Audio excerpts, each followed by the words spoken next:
Now, slowly return to your physical body.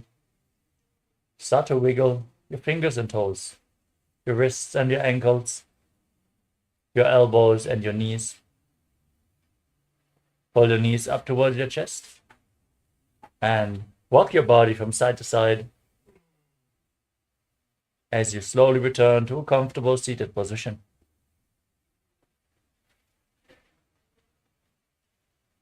Congratulations, you completed the first 108 asanas of this sequence, which form the Pratama Vinyasa Krama, the first sequence. Let us now get ready to continue the Dvitiya Vinyasa Krama 308 asana sequence. We're going to continue in just a moment. Nithyananda, we are on a mission to revive the Enlightenment civilization. If you resonate with our message and want to be part of us, be sure to like, share, and subscribe. And don't forget to click the bell icon.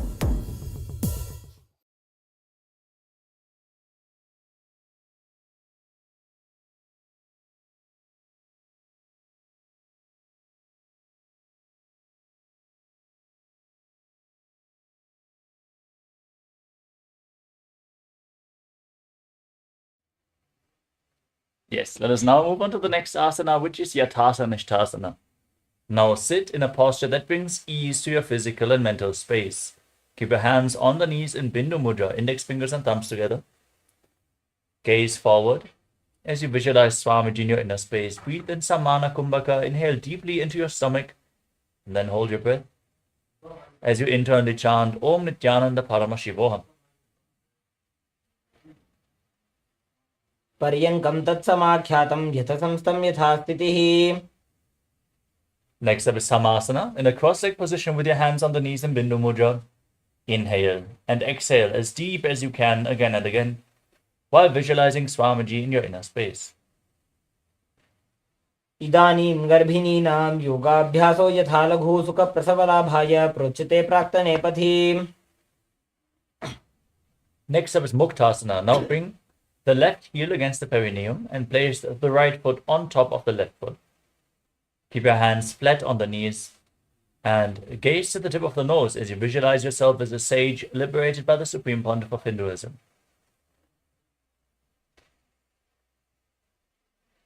निपीड्यसि विनीं सूक्ष्मां दक्षिणेतरगुल्पतः वामं याम्येन गुल्फेन मुक्तासनमिदं भवेत्. The next asana is Siddhasana. Now maintain the posture but shift your gaze up towards your third eye as you visualize Swamiji in your inner space. स्थानसंयमितेन्द्रियोचलदृशा पश्यन् भ्रुवोरन्तरं चैतन्मोक्षकपातभेदजनकं सिद्धासनं प्रोच्यते. Next up is Siddhi Asana.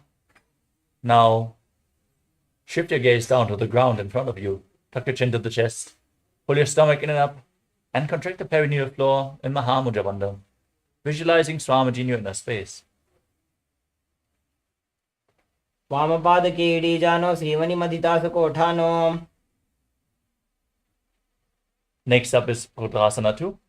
Now keep your hands on the knees in Bindu Mudra. Gaze to the third eye and visualize yourself as Lord Rudra. वामचरण परिदक्षिण राखे एकजुगुति ऐसे विधि दाखे. Next up is Santadhunasana. From the same position with the gaze at the tip of the nose, embody tranquility and an unshakable nature. आसन की गुण मन की चंचलता meet. Next up is Siddhasana 2. Now bring your hands in front of your navel with one palm cupped over the other in Samputta Mudra, resembling a lotus flower, as you visualize Swamiji in your inner space. ऋजुकाय समासीन सिद्धासनमुदीरितं प्रसार्य भूयपादौ तु दोर्भ्यामङ्गुष्टमादरात्. Next up is Bandha Yoni Asana. Maintain your feet in the same position.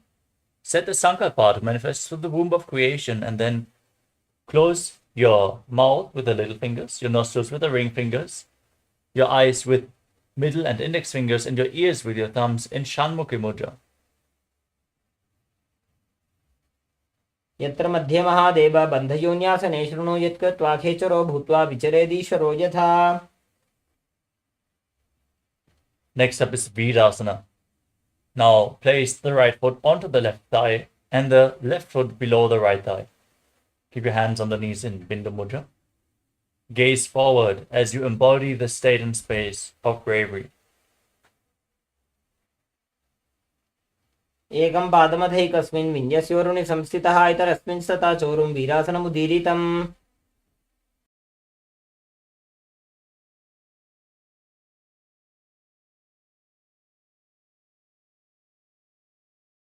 Next up is Valmikasana. Now shift your gaze to the third eye. Hold the position as you visualize Sage Valmiki, the great poet and author of Ramayana, in Valmikasana. डावा पग की बगथली पुनिएडी है जोय.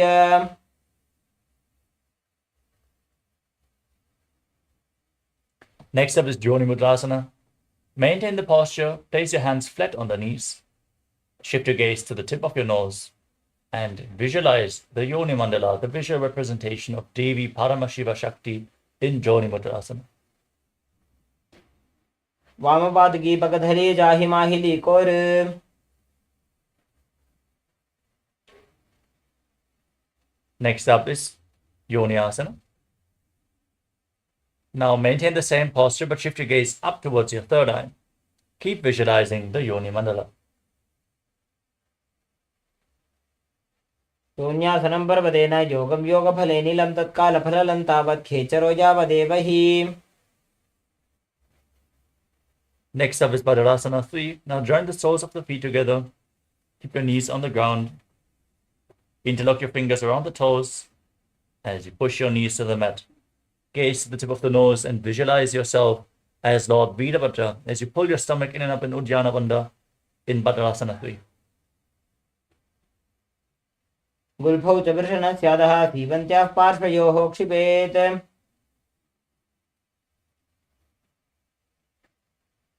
Maintain the posture but place your left hand on the knee and your right hand over your mouth, closing the left nostril with the index finger.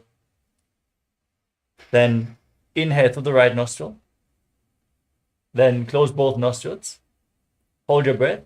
Exhale through the left nostril and then invert the breathing flow. Inhale again through the left. Hold your breath. Exhale through the right in Abhyantara Kumbhaka. As you push your tongue upwards in Kechari Mudra, gaze to your third eye and visualize yourself as an Agori in Agorasana. पूर्व को हो भिश्रिका जोजी बाही विधि जो कीजे sooji. Next up is Kanari Pavasana. Now separate your heels and place your elbows down on the heels. As you rest your chin on your hands, gaze to the tip of the nose. Exhale all the way and hold your breath in Richaka Kumbhaka as you pull your stomach in and up in Uddiyana Bandha and visualize yourself as a female elephant drinking water in Kanari Pavasana. ग्वाली पाव आसन का क्यों है जैसे Yahoo में जाने विधि तैसे. Next up is Padasana. Now bring your hands underneath the feet and interlock your fingers in front. As you lift your feet off the mat and balance, visualizing Swamiji in your inner space and gazing to the tip of the nose in Padasana. ततोर्धुम्रे च येत् वायुं मृदुनिश्वास संयुतम्. Now bring your hands over top of the feet, interlock your fingers around the toes from the top, and pull your feet against your chest.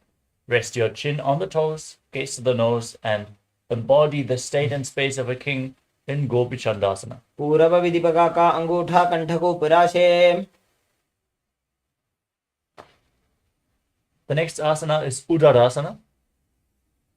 Now, scoop your hands below the feet and interlock your fingers around the toes as you lift them against your chest, resting your chin on your hands. Gaze to the tip of the nose and visualize your body free from any defects, completely healthy in Udarasana. दोवो पगदली संपुट ठाने उभय हस्त करी उरद हिताने. Next up is Vishishtasana. Now raise your feet even higher in front of your face with interlocked fingers in front of your forehead as you visualize yourself excelling in everything.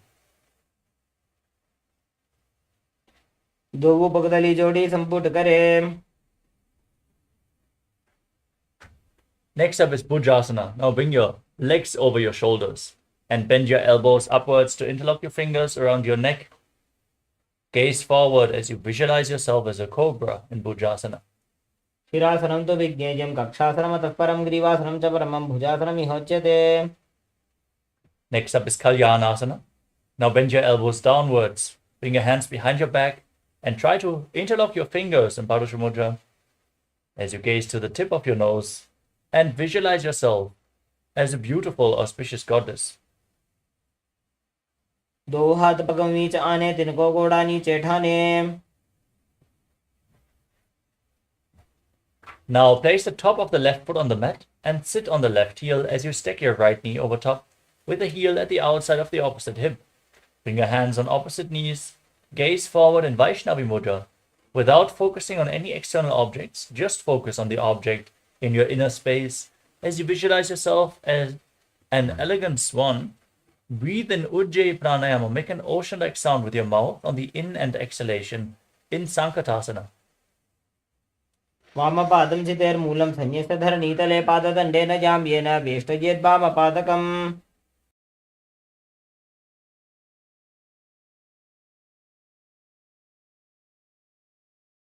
Next up is Dhenukasana.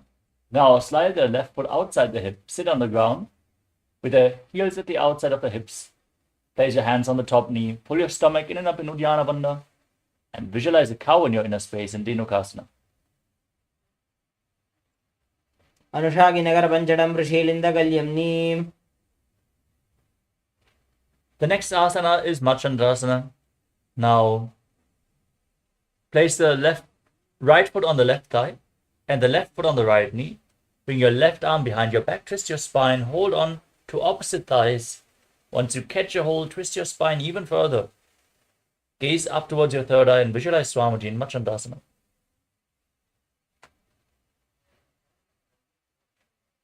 वामजङ्घपरदक्षिणठाने वामहस्तपिष्टीदिशाने. Next up is Machandrasana 2. Now catch a hold of the big toes and lean forward and down. Place your forehead on the ground and your navel towards the heels as you visualize Swamiji in your inner space. वामजङ्घपरदक्षिणठाने वामहस्तपिष्टीदिशाने.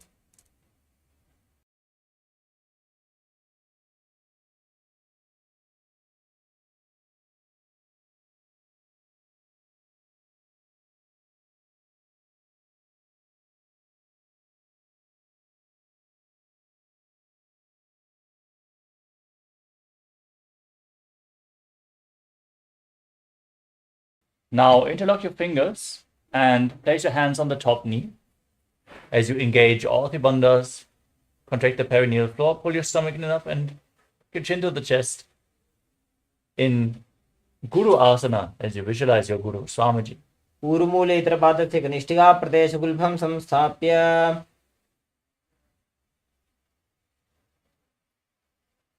Now repeat Sankatasana. Now place the right foot flat and sit on the right heel. As you stack the left knee over top, keep your hands on the opposite knee.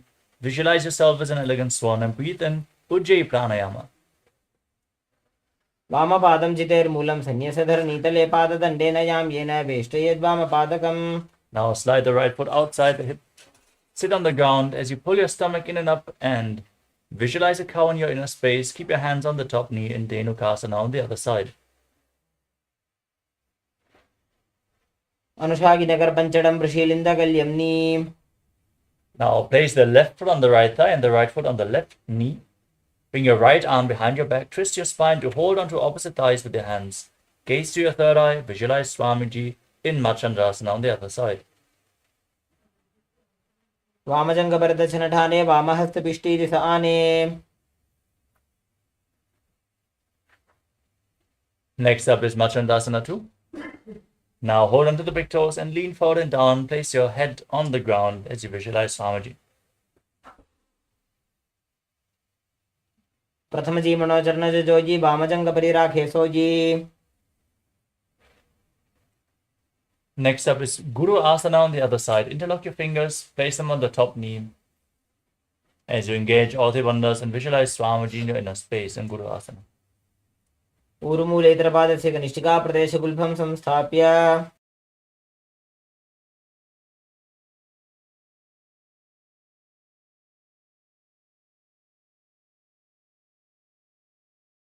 The next asana is Parshasana. Now place your feet flat on the ground and raise your knees against your chest. And circle them with your arms. Keep your hands on the knees. Squeeze your body as you push your tongue upwards. In Kechari Mudra, gaze to your third eye and visualize Swamiji in your inner space. पादतले भूमौ निधाय जाननिवृसि निधाय विपरीतहस्ताभ्यामूरुसहितजङ्गे निबध्य. Next up is Bodhashokasana. Now bring your chin to the knees and hold on to opposite wrists with your hands. As you gaze to the nose, keep your tongue up in Kechari Mudra and visualize yourself residing in an abode of bliss in Bodhashokasana. दोवु पगदली भूपरिधरे कोरमाहिलीय सेकरे. Now bring your hands underneath the knees, hold on to opposite elbows in Kudakatasana as you gaze to the tip of the nose and visualize Swamiji. दोवु हाथ पग बाहर ल्यावे गोड़ा नीचे ले टहरावे. Next up is Sumati Asana. Now cross the right ankle over top of the left with the toes pointing up. Gaze to the tip of the nose. Keep holding onto the opposite elbows as you visualize the great sage and Maharishi Sumati in Sumati Asana. मूलद्वारी धरती पर ठाने डावा पग परितचपद आने.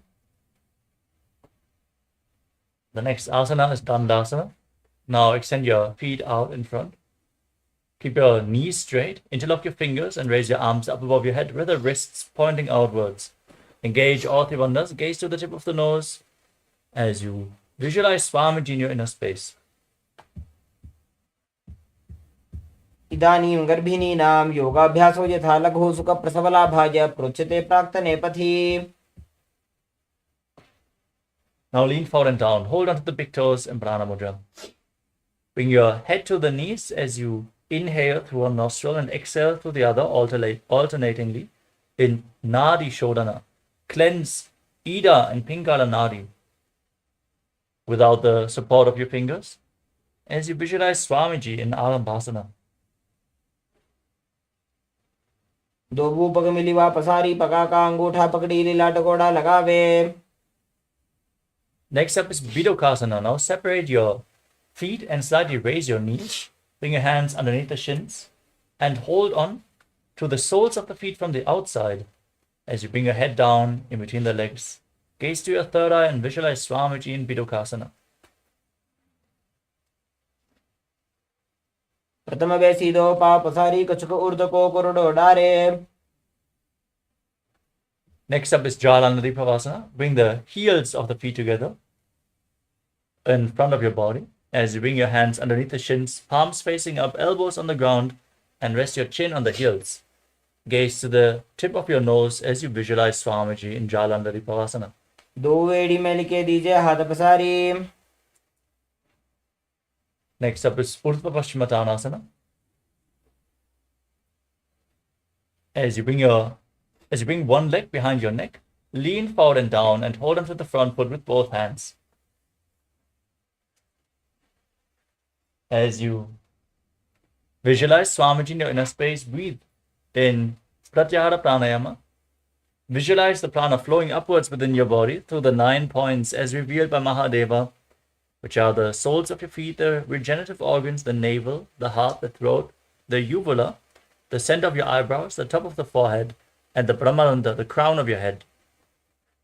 पश्चिमतान वत्संस्थितिं कृत्वा एकं पादं ग्रीवायां धृत्वा तिष्ठेत्. Now lean back and hold onto the foot behind your head. As you gaze to the tip of the nose, visualize you are infinite, endless, eternal in Anantasana. उत्तानशयनी एकैकं पायी ग्रीवायां विन्यस्य. Now roll onto the side of the hand which is holding onto the foot behind your head. Gaze to the tip of the nose and feel in complete control in Ankushasana. उत्तानशयिते एकैकं पादं ग्रीवायां कुर्वन्. Now lay on your back and pull your knees against your chest and circle them with your hands interlocked rock your body from side to side as you visualize Swamiji in your inner space in Dhrushasana. उत्तानशयनं जानुनि हृदयपष्टम्बा जङ्घासहित ऊरूनि करद्वये बद्ध्वा. Now let us repeat Urdhva Paschimottanasana on the other side. Lift the other leg behind your neck and lean forward and down. Hold onto the front foot with both hands. As you visualize Swamiji in your inner space and visualize the prana flowing upwards within your body in golden light and Urdhva Paschimottanasana. पश्चिमतानवत्संस्थितिं कृत्वा एकं पादं ग्रीवायां धृत्वा तिष्ठेत्. Now lean back with your leg behind your neck. Extend the opposite leg forward as you gaze to the tip of the nose and visualize your infinite, endless, eternal Ananta in Anantasana. उत्तानशयित एकैकं पादं ग्रीवायां कुर्वन्. Next up is Ankushasana. Now roll to the side with the leg behind your neck, holding on to the foot. Gaze to your nose and feel in complete control. उत्तानशयिनी एकैकं Pai ग्रीवायां विन्यस्य. The next asana is Yoga Nidrasana. As you lay on your back, one by one, lift your legs behind your neck. Gaze to the tip of the nose and interlock your fingers around your lower back as you visualize Swamiji in your inner space. पादाभ्यां वेष्टयेत् कण्ठं हस्ताभ्यां पृष्ठबन्धनं तन्मध्ये शयनं कुर्यात् योगनिद्रा सुखप्रदा.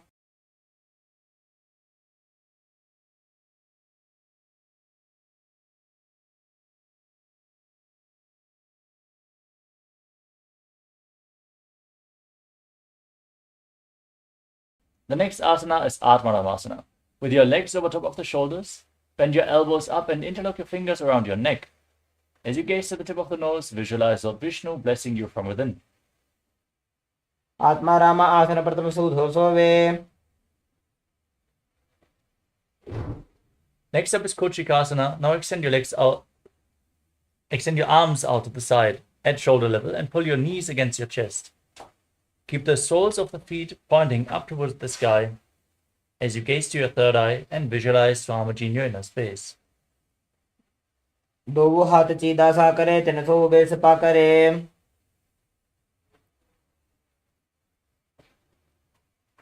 Next up is the Jatada Parivriti. This asana consists of 3 steps. Now, extend your arms out to the side and pull your knees against the chest for the neutral position, to which we are going to return in between the repetitions. Throughout this asana sequence, visualize Swamiji and perform the Pratyahara Pranayama. Now, drop one knee to the side and extend the opposite leg down. Step 1. Bend both your knees to the side. Step 2. Extend your legs out to the side, hold onto the feet and gaze away from the feet. Step 3. Now, bring your knees back to the center and drop the other knee to the side. Extend the opposite leg. Bend your knees to the side.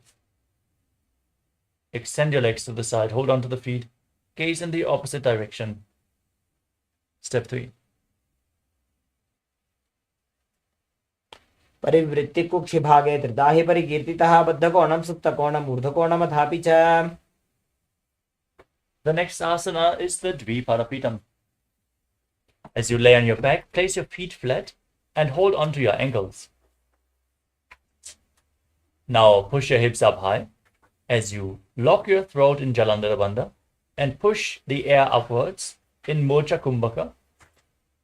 Keep the throat locked. Don't let the air escape. Just force the prana upwards to the higher energy centers. As you visualize yourself as sturdy as a bridge, gaze to the tip of the nose in Dviparapitam. प्रतिक्रियायुतं द्वन्द्वपीठः सर्वबलप्रदं गर्भिणीनां दुर्बलानामिति Gargi जगादनु. Next up is Paryankasana. Now bring your hands over your shoulders with the fingers pointing towards your body. Then lift your entire body off the mat. Push your hips up high. If you can, walk your hands and feet closer together. And visualize yourself as sturdy as stone furniture. As you breathe calmly through your nose in Sahadra Kumbhaka, lead the prana along your spine. उत्तानशयनमस्ततलाभ्यां भूमिमष्टभ्य. Next up is Shvotanasana. Now keep your hands on the respective shoulders and pull your knees up as you move your hips in a circular motion, visualizing yourself as a dog playfully rolling around on its back in Shvotanasana. शरीरं संस्थाप्य जानुनी सम्मील्य नाभो वाणिज्य.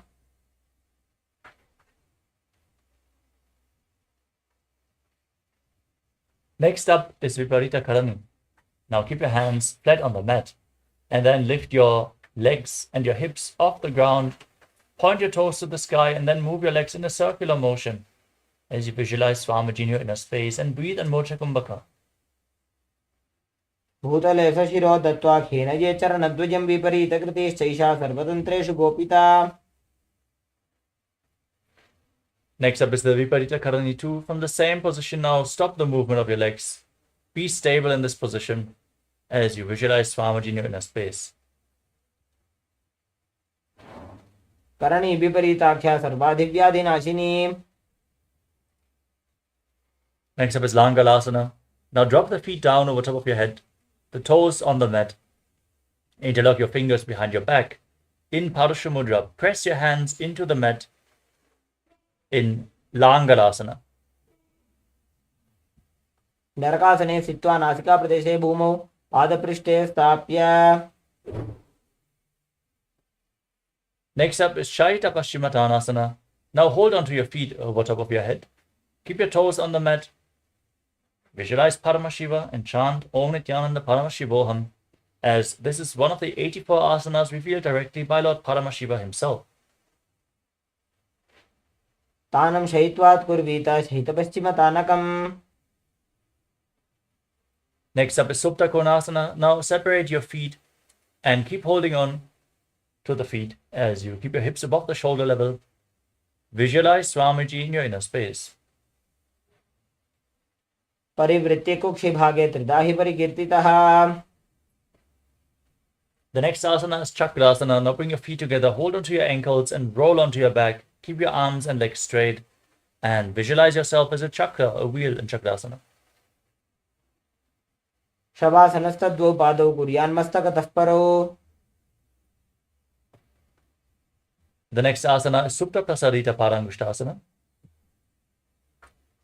As you keep your legs vertical, interlock your fingers around the big toes, and then separate your legs wide to the side. Breathe in Ujjayi Pranayama, make an ocean-like sound with your mouth as you visualize Swamiji in your inner space in Supta Prasarita Parangushtasana. उत्तानपादं क्रौञ्चं च मरीचिं वीरभद्रकं नटराजं त्रिकोणं च सुप्ताङ्गुष्ठप्रसारणे.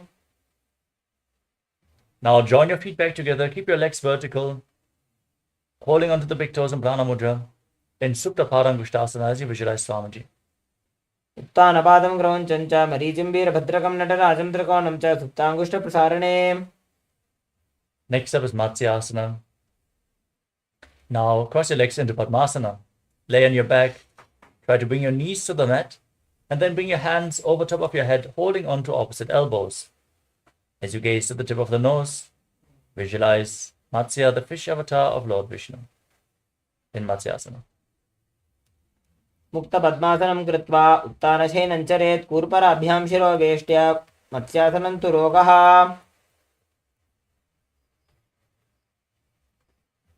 The next asana is Parasharamasana.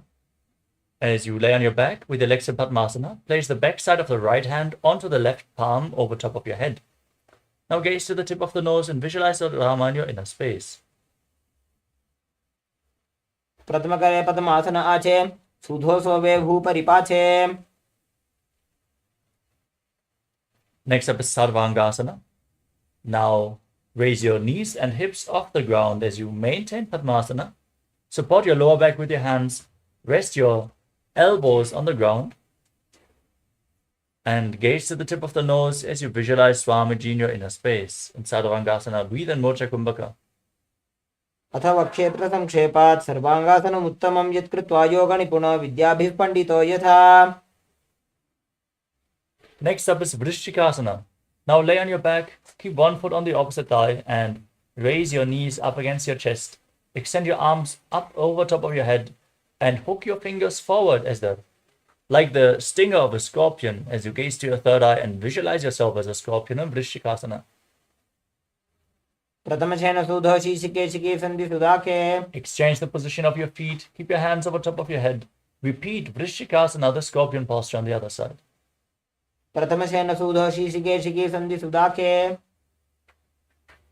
Now lay flat on your back and interlock your fingers around your neck in Vrishapara as you lift your legs up and alternate pulling your knees in towards your chest back and forth as you visualize Swamiji in your inner space and breathe calmly through your nose in Sahadra Kumbhaka. Uttanasenam Krutva Anguli Bikandram Badhva. Next up is Maruttanasana. As you lay on your back, keep your hands at the side of your hips and alternate pulling your knees to the ears. Touch your ears with the respective knees again and again, visualizing Swamiji in your inner space. Shotanavat Samsiddhi Kirtva Janudvayam Paryajena Karnajoho Samsprishet. The next asana is Brikasana. Laying on your back, place your feet flat and then raise up, stand up, and lay back down again and again, visualizing yourself as a wolf. Uttanasenam Krutva Padatalabhyam Bhumim Dritva. The next asana is Lutasana. Now lay down on your back and kick your legs over your body, roll over completely, again and again, as you visualize Swamiji in your inner space, and finally finish this asana in a prone position on your stomach. Uttanasenam Padoshira Ullangya Bhumo Stapayitva. The next asana is Sarathasana. Laying on your stomach, hands by the chest, the toes pointing back, contract your lips and make a whistling sound like a flute on the inhalation as you visualize yourself as a chariot carrying warriors into a battle for your dharma on your chariot back. Uttanasenam Padoshira Ullangya. Next up is Dehalyulanganasana. Now push your body up into a plank position and jump your feet in between the hands back and forth as you visualize yourself transcend body and mind. Hastadvayam Badhva Tanmadhya Charanadvayam Uttaneva Bahiranija. Now stand up and lean forward and down. Place your hands on the mat. Walk around on hands and feet as you visualize yourself as a wise 60-year-old elephant in Jatyasana. Atha Jatyasanam Vakshe Jena Jatismaro Bhavet. The next asana is Lolitika Karana. Now stand in Arimandi posture. Raise your arms up to shoulder level.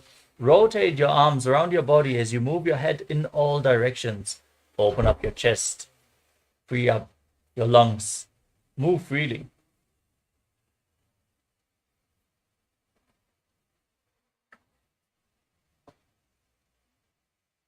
The next asana is Sarapasana. If you have a rope available, now tie your feet with the rope. Stand erect on the mat like a rod. Keep your elbows by the waist, the hands on the thighs, as you visualize your Kundalini Devi rising and curling upwards around your body in Sarapasana. Atha Sarpasanam Vakshe Vayupanaja Kevalam Shariram Dandavatishtet Rajjubandhastu Padayoho. Next up is Ushtra Sadhanasana. Now lean forward and down. Hold onto the toes from the front and clench your hands into fists as you visualize and walk around on the mat as a camel in Ushtra Sadhanasana. Mushtikanishtika Pradeshena Bhumo Nidhaya Uparipadatale Samsthapya. The next asana is Ashvasana. From the same position now, hold onto the toes from the side. Walk around, visualizing yourself as a horse. Mushtikanishtika Pradeshena Bhumo Nidhaya Uparipadatale Samsthapya. The next asana is Kapotanitakasana. Now stand with the heels together and interlock your fingers behind your back in Parasha Mudra. Pull your hands down towards your calves. Open up your chest widely. Tilt your head back. Breathe deeply through your nose in Sahadra Kumbhaka. On every exhalation, sink deeper into the back bend as you visualize yourself as a soaring bird diving in Kapotanitakasana. Padatale Bhumo Nidhaya Prishtibhagena Hastojanga Paryantam Nitva Kapotanitakam Bhavati. Next up is the Tala Pushpa Putam Karana. Now stand in Arimani posture with your hands in Namaskara Mudra in front of your chest. Bow down to one side, open up your palms and raise the respective heel again and again as you visualize yourself holding a bouquet of flowers and offering it to Paramashiva.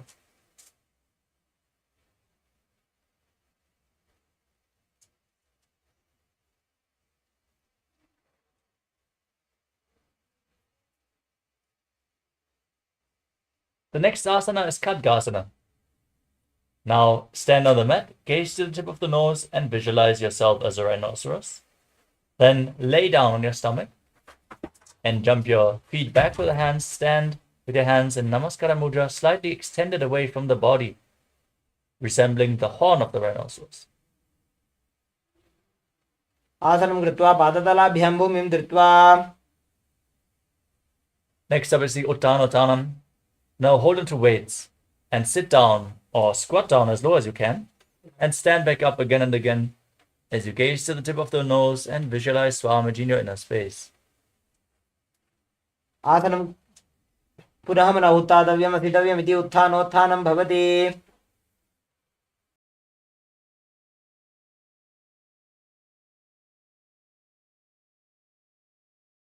Next up is Musalasana. Now raise your arms up above your head and jump repeatedly as you visualize yourself as a mace. सरलं स्थित्वा ऊर्ध्वं बाहुनयेत् वारं वारम् उड्डानं कृत्वा.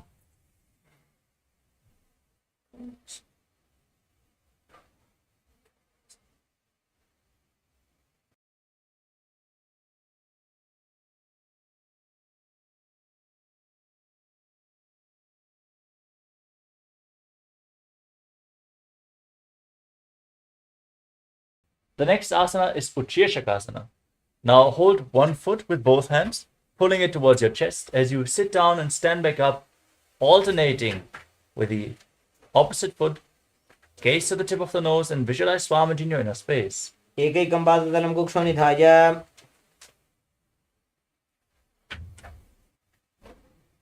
Next up is Parshvajanukarana.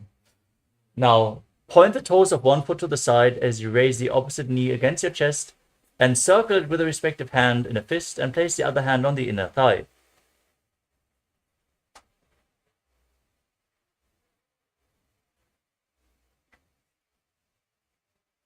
Next up is Tandavasana. Now hold on to weights, extend one leg forward and your arms as well as you visualize yourself fiercely dancing as Lord Shiva. Sit down and stand back up. एकेन पादेन स्थातव्यं ताण्डवासनं भवति. Next up is Brahmanasana. Now raise one foot towards the inner opposite thigh. Keep the heel at the perineum and your hands relaxed by the side as you visualize Lord Brahma blessing you from within.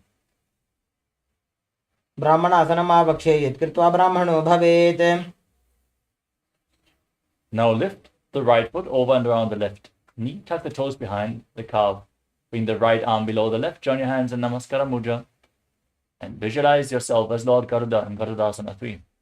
उत्तानकूर्मपीठं च सिंहस्कारुणमेव च. Now bring the right foot onto the left thigh and keep your hands relaxed by the side as you visualize Swamiji stand on one leg in Ekapadasana. दक्षाङ्घ्रिं वामपादस्य जङ्घोपरि निधाय च. Next up is Dhuruvasana, the pole star posture. Now hold on to the right big toe in Prana Mudra as you extend the leg out to the side and rotate quickly on the standing leg, visualizing yourself as the North Pole star. एकेन हस्तेन दण्डरूपस्य एकस्य पादस्य अग्रं धृत्वा.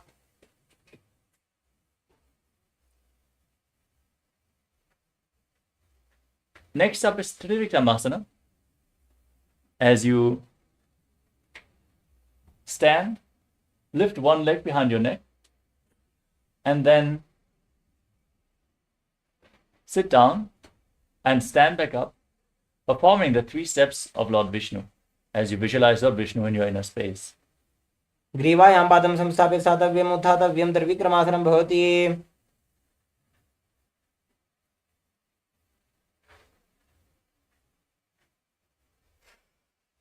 Now repeat Parshvajanukarana on the other side. Lift the other knee towards your chest and circle it with your arm, hand in a fist. Place the other hand on the inner thigh.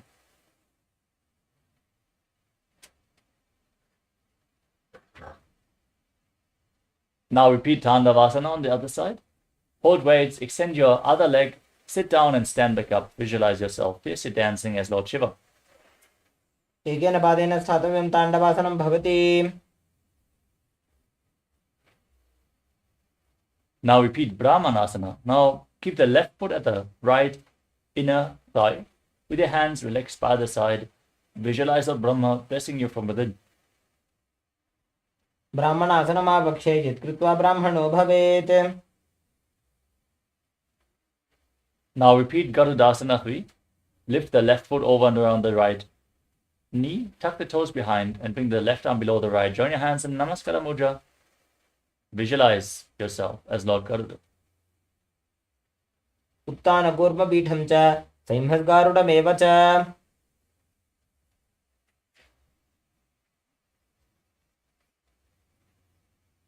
Now repeat Ekapadasana on the other side. Bring the left foot on the right thigh. Hands by the side. Visualize Swamiji.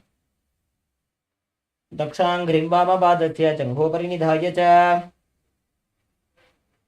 Now repeat Ruvasana, the pole-star posture. Hold on to the left big toe.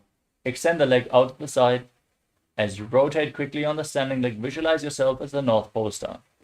एकेन हस्तेन दण्डरूपस्य एकस्य पादशाकं धृत्वा.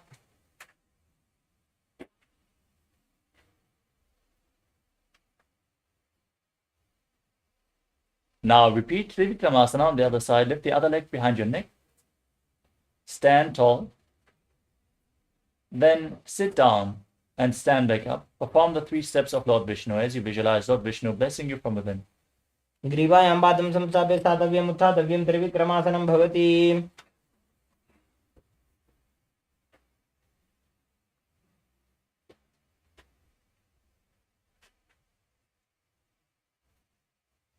Next up is Samanaka Karana.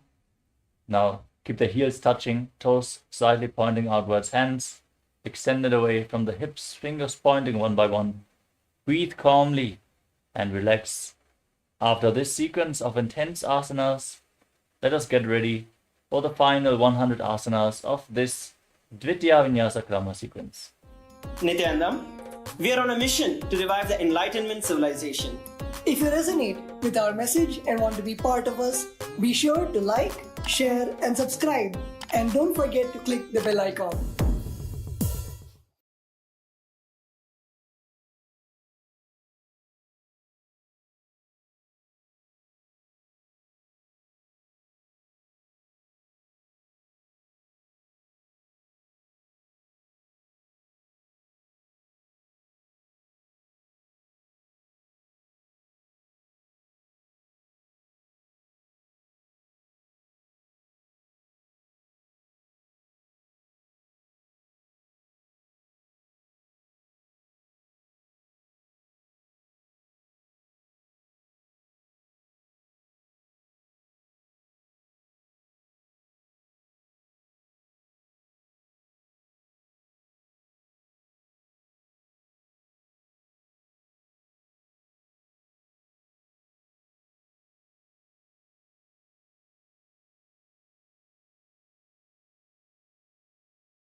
Let us now continue with the next asana of the sequence, Gorak Anjali Asana.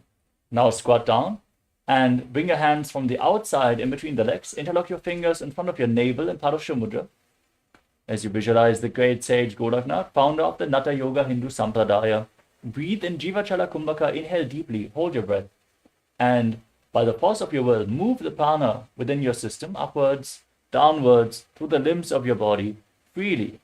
Gain control over your prana. Pratamahiboho ye bahurini chopunihobe. Next up is Kanchi Asana.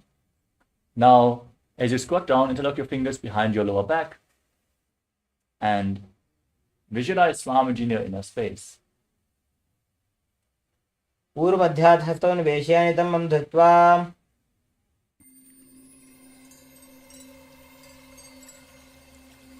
I welcome you all with my love and respect. Let you all open all your three eyes. Om Nithyananda Paramashivoham.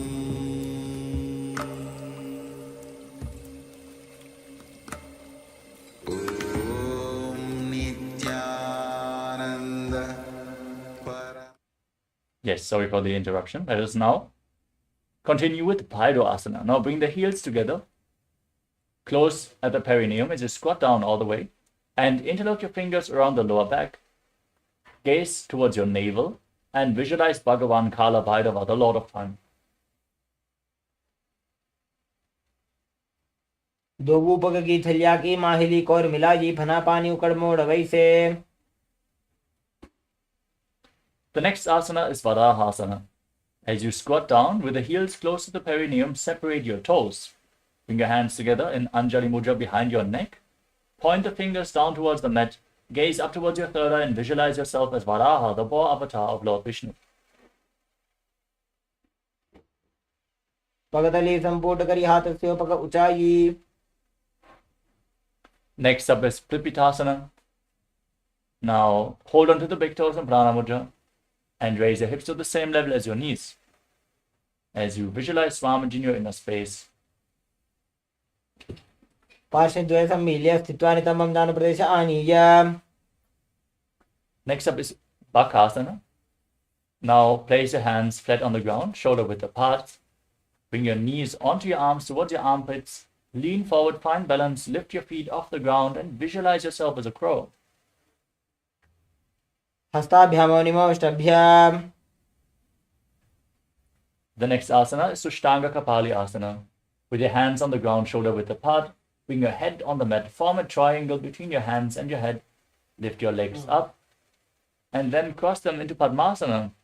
As you gaze to the tip of the nose and visualize Swamiji in your inner space. आसन को गुण कपाल आछो होई.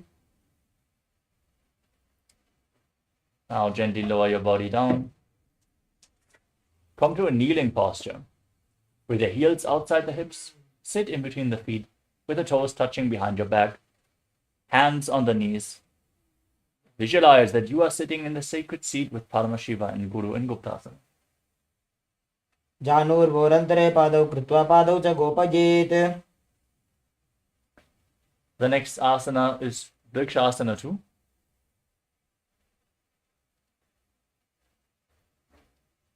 As you place your hands on the ground, raise your legs up into a handstand. You can lean against the wall for support if needed, purifying all the 7 chakras through this asana. Visualize yourself as a tree with deep roots growing into the ground in Vrikshasana 2. सप्तचक्रक्षालनाय vrikshasana विशेषकान्. Next up is Shivasana. From the same posture, now gaze to your third eye. As you visualize Tejas, energy flowing to your third eye, rejuvenating your body. दोबूपक जोड़ी माही Gulf मिलाए. Now, keep your hands shoulder width apart and step your feet back into a plank position. As you lower your body down towards the ground and push it back up again and again, visualizing yourself as a fish in Matsyasana 2. नित्यं शयनं गुरुपरो पार्श्वभागाय मूर्धकृत्य. Next up is Sarvasana 2. Now lay down on your stomach and place your hands on the hips. As you lift your head and chest from left to right, visualizing and moving your body like a snake, breathing calmly through the nose in Sahadra Kumbhaka in Sarapasana too. Nibjam Shenam Gritva Hastau Nitambam Samstapya. Next up is Niralambanasana. Now place your elbows on the mat and rest your chin on your hands in Padma Mudra, the lotus mudra, as you feel self-supported and completely independent in Niralambanasana. Tarabhyam Pangajam Gritva Dishtet Kurparaya Sudhihi.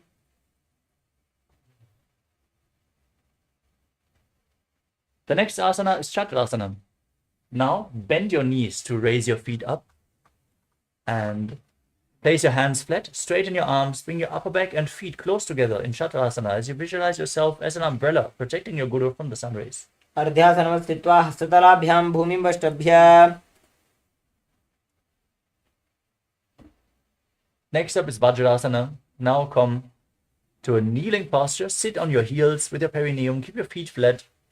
Then extend your arms out in front. Place your palms and your forehead on the mat. As you gaze to the tip of the nose, visualize yourself as Vajra, the weapon of Indra, symbolizing indestructibility. Idanim Garbhininam Yogabhyaso Jatha Laghu. Next up is Meshasana. Now raise your hips up high into Gajasana position with your hands flat on the ground. Then alternate striking the ground with your hands, visualizing yourself as powerful as a ram in Meshasana.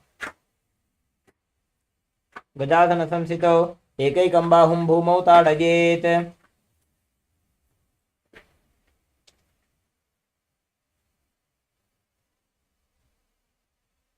The next asana is Ajasana.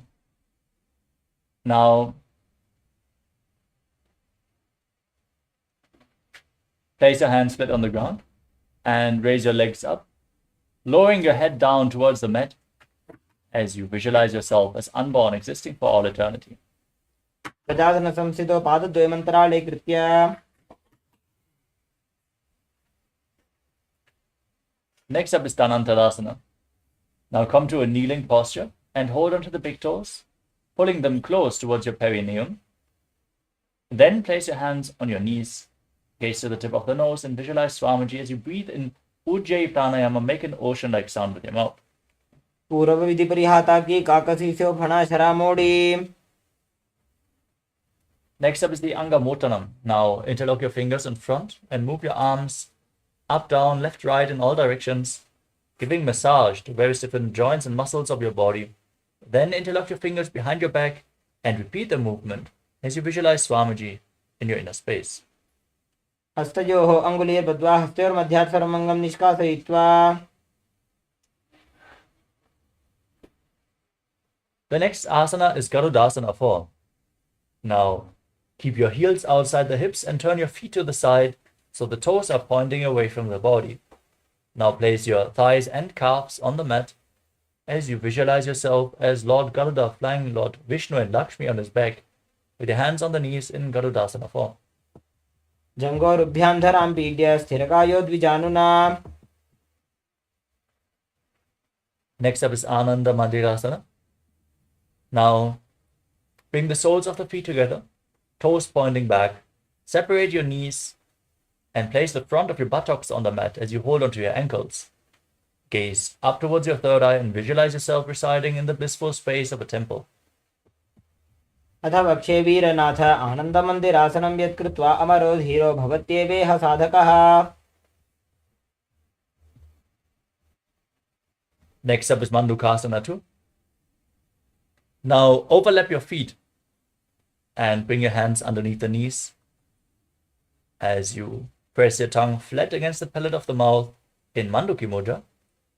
Gaze forward and visualize yourself as a frog. Perform Uddiyana Bandha, pull the stomach in and up in Mandukasana 2.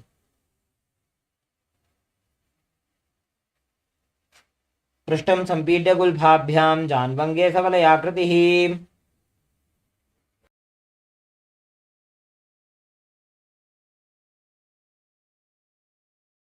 The next asana is Narasimhasana. Now tuck your toes and raise your heels. Sit on the heels with your perineum as you place your hands on the ground, thumbs touching.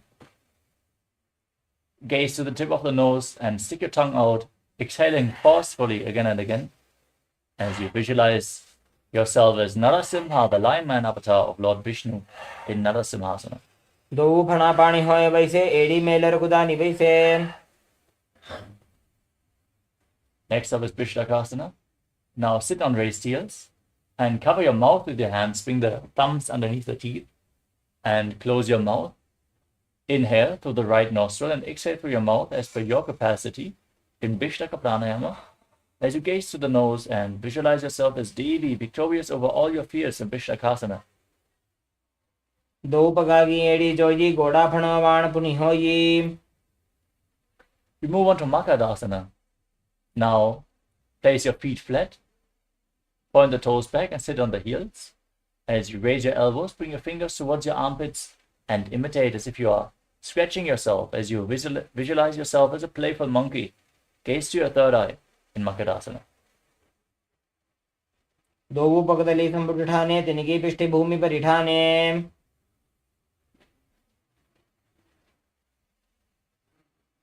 We move on to Vajrasangarasana. Now tuck the toes and bring the soles of the feet together. As you separate your knees, lift them off the mat and hold on to opposite elbows behind your back. Gaze to the tip of the nose and embody diamond-like strength for you and your Sangha, your spiritual community in Vajrasangarasana. પ્રથમ પણા પાણી હોય વૈસે દોવું એડી કુદાની વૈસે. Next up is Kanjanasana. Now cross your feet and sit on the heels with your knees on the ground, separated. Place your hands on the mat next to your body. Gaze to the tip of the nose and visualize yourself having perfect health beyond any and all physical or mental ailments as you pull your stomach in and up in Uddiyana Bandha in Kanjanasana. ખંજનાસનમાવક્ષે યત્કૃત્વા સુસ્થિરો ભવેત. Next up is Kurmasana. As you cross your feet, sit on the heels, place your hands on the knees. Make your upper back and neck stiff like the shell of a turtle as you embody a turtle with a stable body and mind to live for centuries. Gaze at your nose in Kurmasana.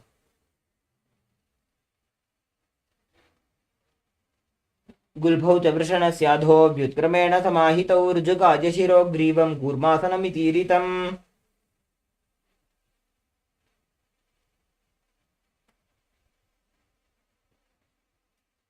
The next asana is Yogasana.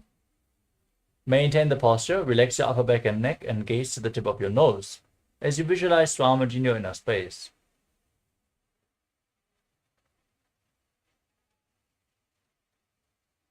ઘોડા વામો બોહોજી ઘોડા આડા રાખે દોઈ. Next up is Vijyogasana. Now stand on the knees and cross your feet behind your back as you bring the toes near the opposite knees. Hold on to the calves with the fingers inside and the thumbs outside, gazing to the third eye and visualizing a space of eternal oneness, Advaita, with your Guru in Vijyogasana. ಮೇರುದಂಡಗ್ರಂಥಿ ದಾಢ್ಯ ಸಂಪಿಪಾದೈ ಶುಪ್ಪುಮಾನ್. Next up is Pushtasana 2. Now stand on the knees with the feet flat. Hold onto your heels as you push your hips forward. Lean back, tilt your head back, and visualize yourself as a camel in Ushtasana 2. ઘોડા વામો બોહોજી ઘોડા આડા રાખે દોજી.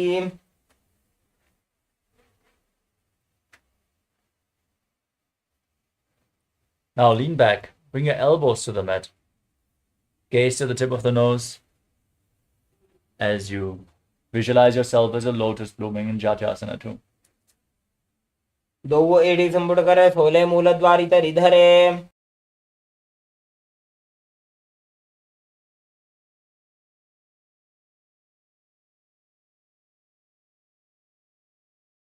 The next asana is Virathasana. Laying on your back. Now raise up and lay back down again and again. You can use the support of your hands if needed. As you gaze to the nose and visualize the healing and liberation of all causal subtle forms of your body in Virathasana. જંગા પૃષ્ઠભૂમો નિધાજ્ય જંગોદરયોઃ રુનિ સંસ્થાપ્ય. Next up is Kapotasana. Now lean back all the way and bring your hands over top of your shoulders. Try to reach for your feet with your hands and bring your head in between the heels. as you visualize yourself as a beautiful dog.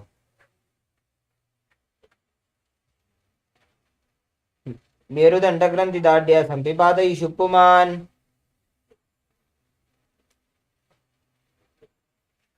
The next asana is Varasana. Now rise up onto your knees. Keep the toes tucked behind you.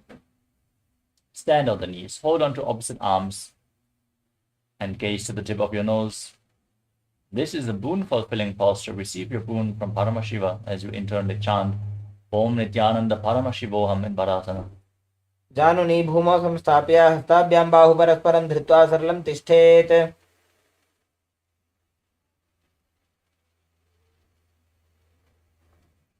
The next asana is Varahasana too. Now sit down on raised heels with your perineum. Keep the toes tucked. Place your forearms on the mat and place your head on your hands as you visualize yourself as Varaha, the boar avatar of Lord Vishnu. सूर्यं चन्द्रं भेदनानि आसनानि निकथ्यते.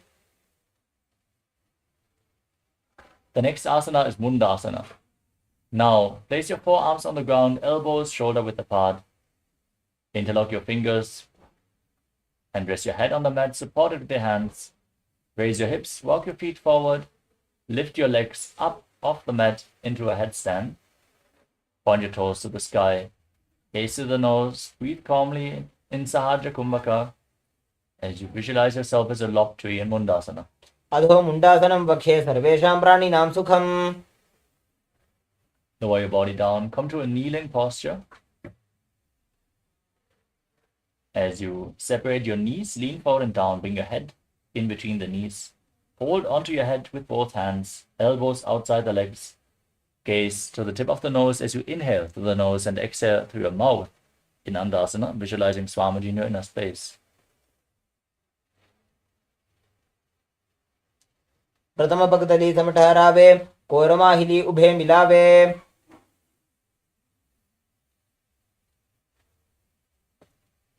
Next up is Viparita Shalabhasana. Now lay down on your stomach and extend your arms out in front. Hold on to weights and lift your arms and your legs and your chest off the ground. Balance. Hold this position. Engage your core intensely as you visualize yourself as a locust. शलभासन भेदाश्च नटभेरुण्ड नामके गण्डभेरुण्ड सहिते शीर्षदण्डासनं तथा.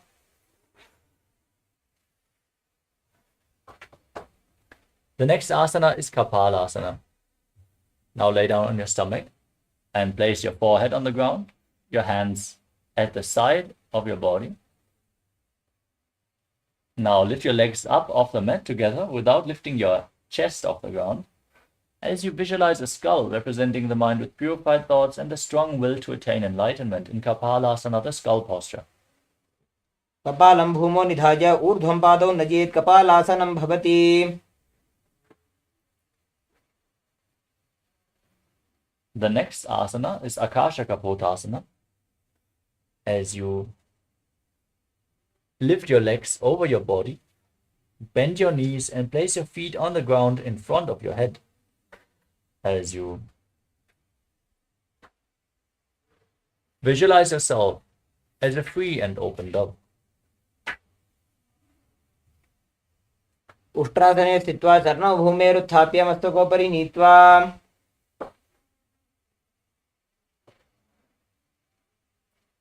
Next up is Chatakasana from a kneeling position.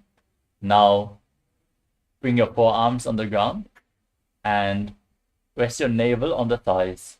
Be stable as you visualize yourself as a sparrow in Chatakasana. कूर्परपर्यन्तौ हस्तौ धरामोष्टभ्य. Next up is a Vrishikasana too. As you keep your forearms on the ground, raise your hips and lift your legs up. Bend your knees and balance. Try to bring your feet to your back as you visualize yourself as a scorpion in Vrishikasana too. विच्छेव पुच्छप्रतिमाङ्घ्रिपार्ष्णे धृत्वा स्वशीर्षे चिपुकं विधार्यकौ. The next asana is Vrishasana. As you sit on the right heel, keep the left foot outside the hip with the toes pointing to the side, away from the body. Place your hands on the ground in front of your knees and breathe in Antaranga Kumbhaka. Inhale forcefully through your nose, hold your breath for a short while, and then again exhale through the nose as you visualize yourself as a bull in Vrishasana. याम्यगुल्फे पादमूले वामभागे पदेतरं विपरीतं स्पृशेत् भूमिं वृषासनमिदं भवेत्. The next asana is Lolasana. From the same position with your hands on the ground, lift your entire body off the mat. Cross the toes of the left foot over the right and balance on your arms as you visualize Swamiji in your inner space. लोलासनं सदा कुर्यात् वायुलोलापघातनात्. Now sit down on the left heel with the right foot outside the hips, toes pointing to the side as you repeat Vrishasana, the bull posture on the opposite side. याम्यगुल्फे पादमूले वामभागे पदेतरं विपरीतं स्पृशेत् भूमिं वृषासनमिदं भवेत्. Next up is Balagunasana. Now place the right foot flat, keep the knee raised, and tuck the toes of the left foot sitting down on the left heel. Keep your hands on the respective knees. And visualize Balagunahai, one of the 84 siddhas in your inner space. आसन को गुण जल विकार जाई.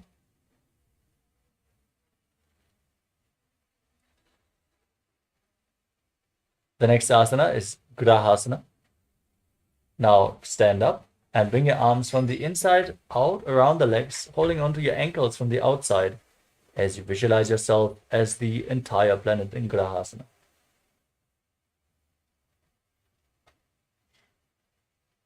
पादतले भूमौ संस्थाप्य. Next up is Balagunasana. Now sit down on the right heel, keep the left knee against the chest, hands on the knees, visualize Balagunahai. आसन को गुण जल विकार जाई. Next up is Utkatasana.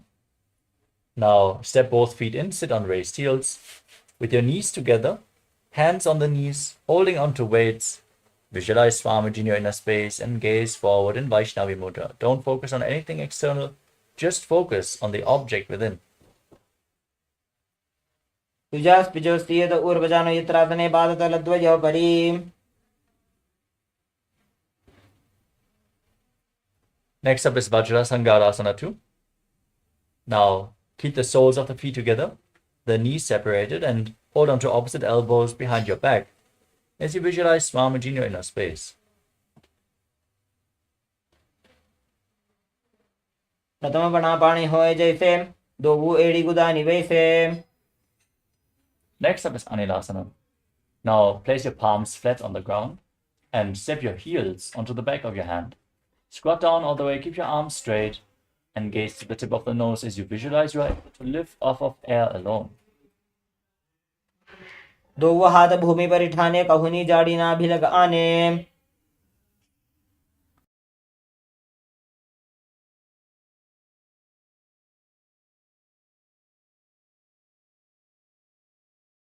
The next asana is Padukasana. Now place the back of your hands on the ground. Step your feet onto your hands and wrap your hands around the feet like shoes. As you walk around on the mat, visualize yourself wearing padukas, performing a padayatra all across India. हस्ततलयोः पादतले कृत्वा तिष्ठेत् गच्छेत् पादुकासनं भवति.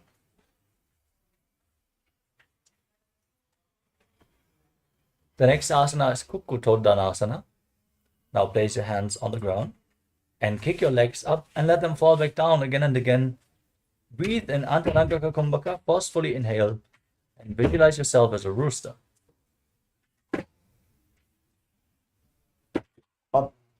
पादतले च ऊर्ध्वमुड्डानं कृत्वा भूमौ पतेत्.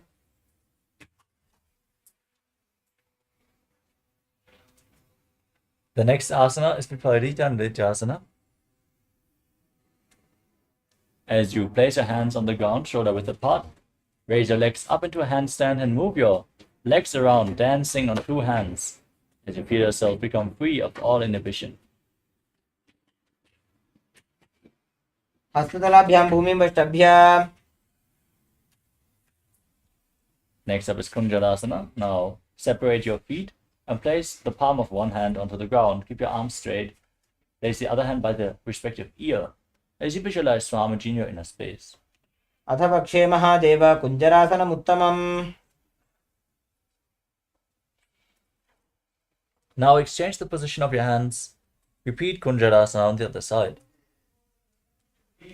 अथ पक्षे Mahadev कुञ्जरासनमुत्तमम्. Next up is Kadambasana. Now squat down all the way and hold on to your ankles as you raise your feet off the ground. Balance on your heels as you visualize yourself as a Kadamba tree, a pious tree that promotes a long life. पार्श्वभ्यां भूमिं वष्टभ्य हस्तद्वयेन गुल्भौ धृत्वा. Next up is Pavana Muktasana. Now place your feet flat on the mat and keep your knees against your chest. Hold onto your knees with your hands. Breathe calmly through your nose. Breathe against your thighs as you visualize any excess vata being released from or balanced within your system. द्वयोस्तु पादयोः पाणिं लात्वा स्वस्वनितम्बके जानुनि वक्षसि साधुर्बभ्रति करबन्धनैः.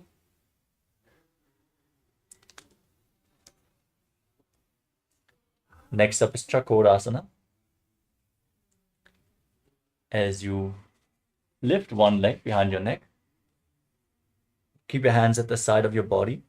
Extend the opposite leg forward and lift your entire body off the ground, visualizing yourself as a powerful source of energy as you gaze to your third eye.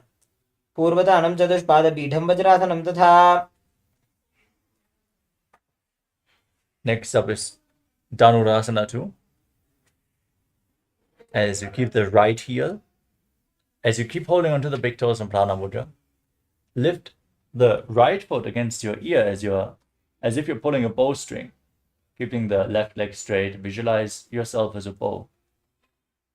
पादाङ्गुष्ठौ तु पाणिभ्यां गृहीत्वा श्रवणावधि धनुराकर्षकाकृष्टं धनुरासनमीरितम्.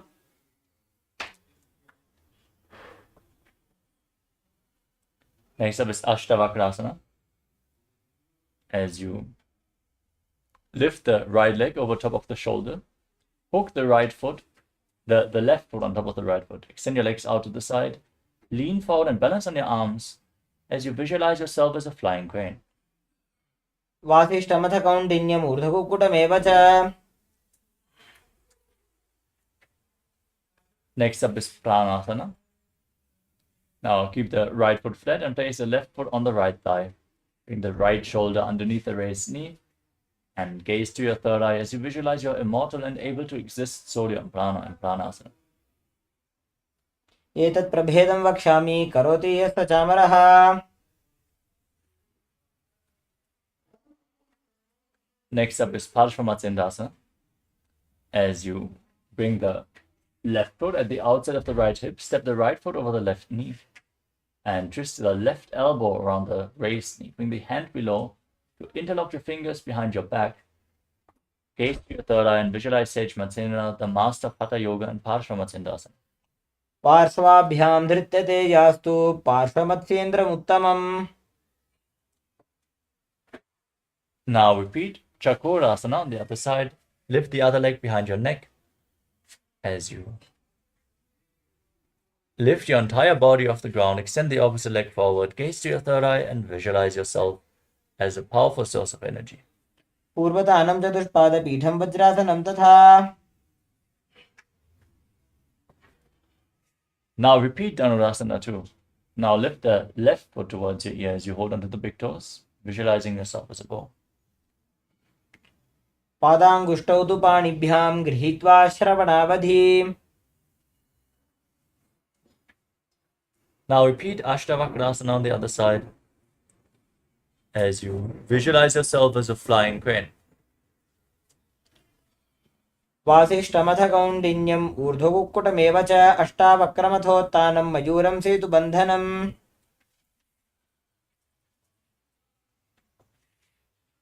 Now repeat Pranasana on the other side. Keep the left foot flat. Place the right foot onto the left thigh, the left shoulder underneath the raised knee, and gaze to your third eye as you visualize you're immortal and able to exist solely on prana.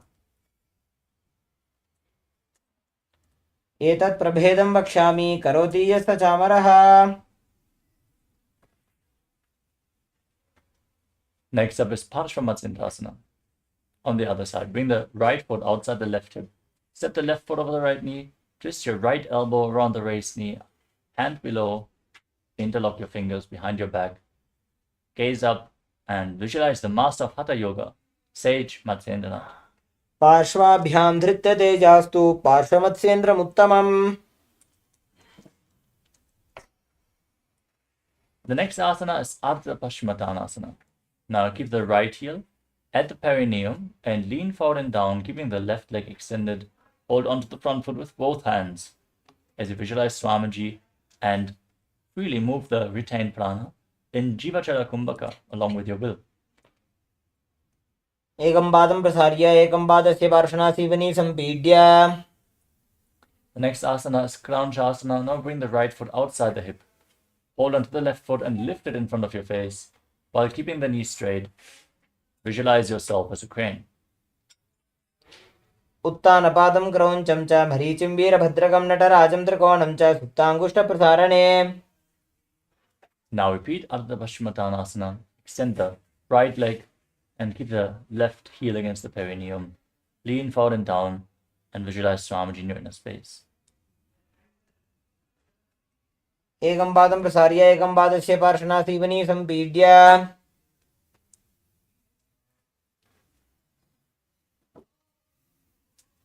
Now repeat Kranchasana. On the other side, bring the left foot outside the hip and pull the right foot in front of your face as you visualize yourself as a crane, Krancha, in the crane posture, Kranchasana. उत्तानपादं क्रौञ्चं च मरीचिं वीरभद्रकं नटराजं त्रिकोणं च सुप्ताङ्गुष्ठप्रसारणे. Next up is Swastikasana. Now sit in a cross-legged position with your feet in between the thighs and calves. Keep your hands on the knees, gaze to the tip of the nose, and embody peace, well-being, good fortune, and prosperity. Visualize a swastika.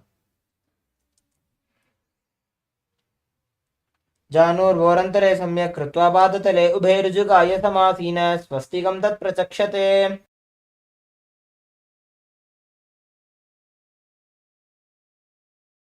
Next up is Gorakshasana. From the same position, now cover your heels with your hands. Tuck your chin to the chest in Jalandhara Bandha. As you gaze to the tip of the nose and visualize the great sage Goraknath, the founder of the Natha Yoga Hindu Sampradaya in Gorakshasana. जानुर्वोरन्तरे पादौ उत्तानो व्यक्तसंस्थितो गुल्फौ छाच्छाद्य हस्ताभ्याम् उत्तानाभ्यां प्रयत्नतः. The next asana is Bhagasana 2. Now keep the left heel against the perineum and place the right foot onto the left thigh. Gaze up towards your third eye. Visualize Swamiji. Meditate on Arihanta, the Lord, the Enlightened One, the Avatar. As you inhale all the way, hold your breath. And then enter Shanmukhi Mudra. Close your mouth with your little and ring fingers, your nostrils with your middle fingers, your eyes with the index fingers, and your ears with the thumbs. वामपार्श्वं गुदं संस्थाप्य दक्षाङ्घ्रि वामजगने. Next up is Yogasana 2. Now keep your feet on opposite knees and gaze to the tip of the nose as you keep your hands at the side of the body, the palms facing up. Visualize Swamiji as you breathe in Kakachamcha Kumbhaka. Keep your mouth in the shape of the beak of a crow. Inhale through your mouth and exhale through your nose again and again in Yogasana 2. उत्तानौ चरणौ कृत्वा संस्थाप्योपरि जानुनोः आसनोपरि संस्थाप्य चोत्तानं करयुग्मकम्.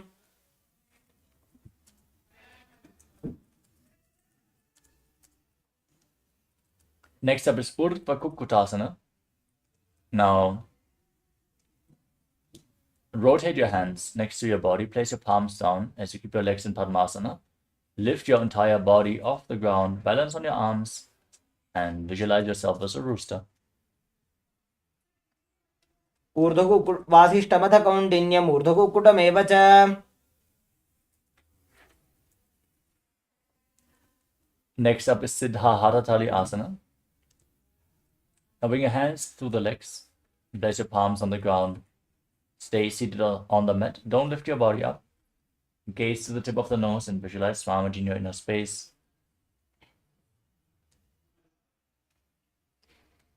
प्रथम पद्मासन को करें, हस्तु दो भूगोड़ासन दिधरे. Now lift your body off the ground, balance on your arms in Hamsasana, the swan posture, as you gaze to the nose and visualize yourself as an elegant swan, breathing in Kakachantra Kumbhaka. Kukkutasana स्थित्वा स्कंदपर्यन्तं ऊरूनि नीत्वा. Now raise your hips up high and scoop your hands between the legs. Interlock the fingers behind your back in Padasha Mudra as you place your forehead on the ground. In Kadamukasana, visualizing yourself as Pinaka, Lord Shiva's bow. प्रथम पद्मासन को करें, घोड़ासन दिमाही कर इधरे. Next up is Kurmasana 2. As you raise your knees, bring your hands in between the thighs and calves of your legs in Padmasana. As you hold on to the respective shoulders with your hands, visualize yourself as a turtle with a stable body and mind to live for hundreds of years in Kurmasana 2. By जंग प्रदक्षिण पावा, दाई जंग परिबाई ल्यावा. Next up is Granthi Bedasana. From the same position, now tuck your chin to the chest in Jalandhara Bandha. Gaze to the tip of the nose and rejoice knowing you're sitting in Shiva's secret knot posture. अथ वक्षे नीलकण्ठ ग्रन्थिभेदासनं शुभम्.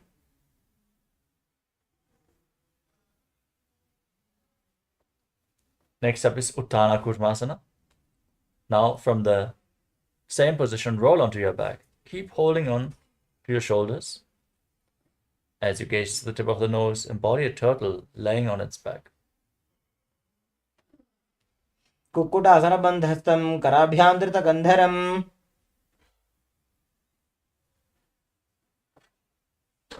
Next up is Pangu Kukkutasana. As you have your legs in Padmasana, bring your hands through the gap between the thighs and calves. Keep one hand flat on the mat and hold its wrist as you lift your entire body up on one arm. Pull your knees up towards your chest as you visualize yourself as a rooster in Pangu Kukkutasana. Kukkutasana स्थित्वा एकेन हस्तेन अन्यस्य मणिबन्धं धृत्वा. Now place the other hand on the mat and hold its wrist. Lift your entire body off the ground, visualizing yourself as a rooster in Pangu Kukkutasana. Kukkutasana स्थित्वा एकेन हस्तेन अन्यस्य मणिबन्धं धृत्वा. Next up is Gridasana. As you sit in Padmasana, place your elbows on the toes and interlock your fingers in Parasha Mudra. Rest your chin on the fingers and your thumbs against your throat as you visualize you have gone beyond all greed and covetous.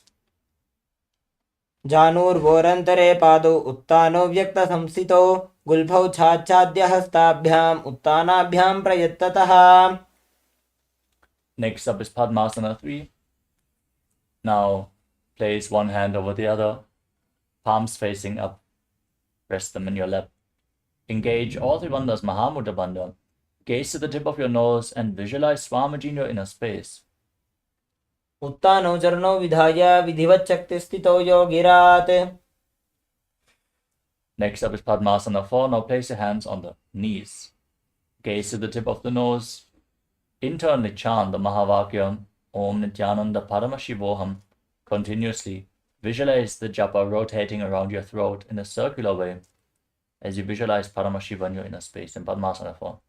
एतत् पद्मासनं कुर्यात् प्राणवायुप्रसिद्धये शुभासनं सदा ध्यायेत् पूरयित्वा पुनः पुनः.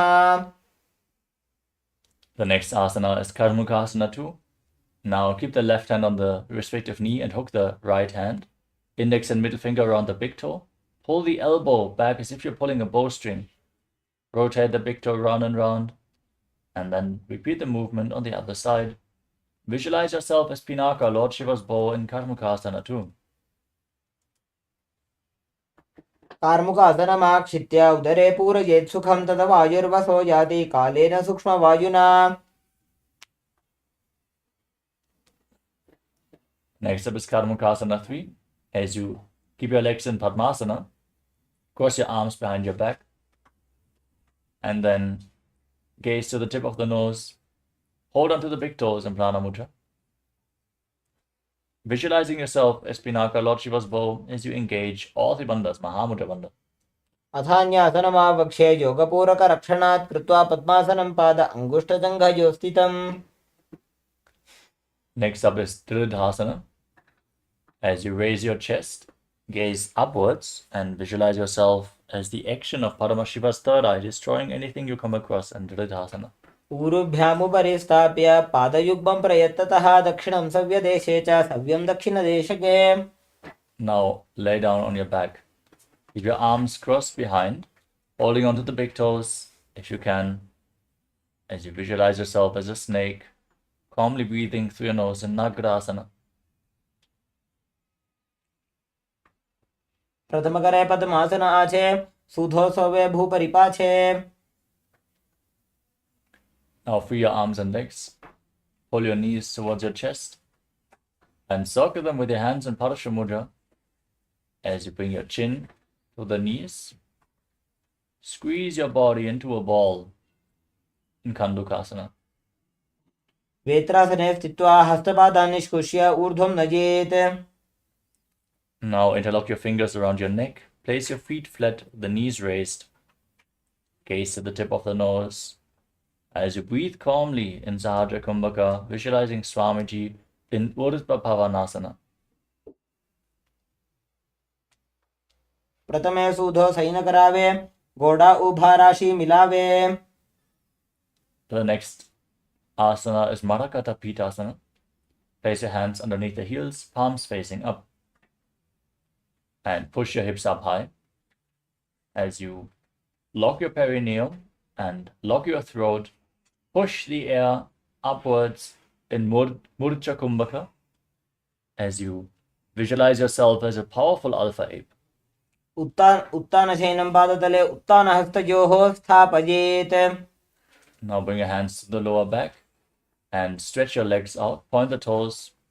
Rest your entire body weight on your elbows as you gaze to the tip of the nose and visualize Swamiji in Uttana Shikipitakasana. जङ्घोरुबलहीनश्चेत् उत्तानशिखिपीठकम् अप्रमत्तः प्रकुर्वीत भुक्तेः प्राग्विजितेन्द्रियः.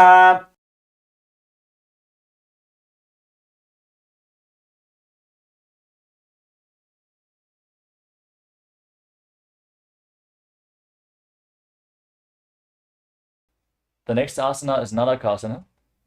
Now raise your legs up, point the toes towards the sky. As you rest your arms on the ground, visualize yourself blissfully traversing Narakaloka unscathed in Narakasana. ग्रीवाकण्ठेन भूमिं विष्टम्भ पादाग्रद्वयमूर्ध्वमुन्नयेत्. Now bring your hands to the lower back and lower your legs down. Keep them straight. Engage your core as you visualize yourself as a boat crossing the ocean of samsara in Tiryan Naukasana. नौकावत् स्थित्वा ऊर्ध्वं पादाग्रद्वयं नयेत्. Now place your arms back on the ground. Keep the toes pointing up as you visualize yourself as the KAILASA flag respected across all nations in Dvajasana. तिर्यन् नौकावते ग्रीवापृष्ठकूर्परैः भूमिं वष्टभ्य. Now lay down flat on your back. Keep your hands at the side of your body, palms facing up next to your hips.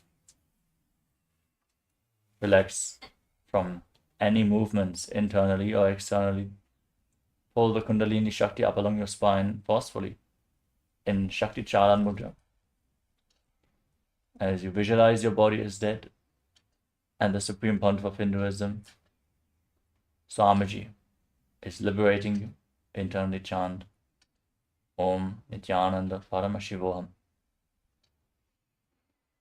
उत्तानं शववद्भूमौ शयनं तु शवासनं शवासनं श्रमहरं चित्तविश्रान्तिकारणम्.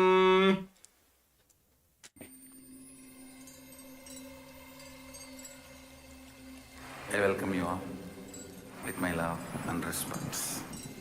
Let you all open all your three eyes. Om Nithyananda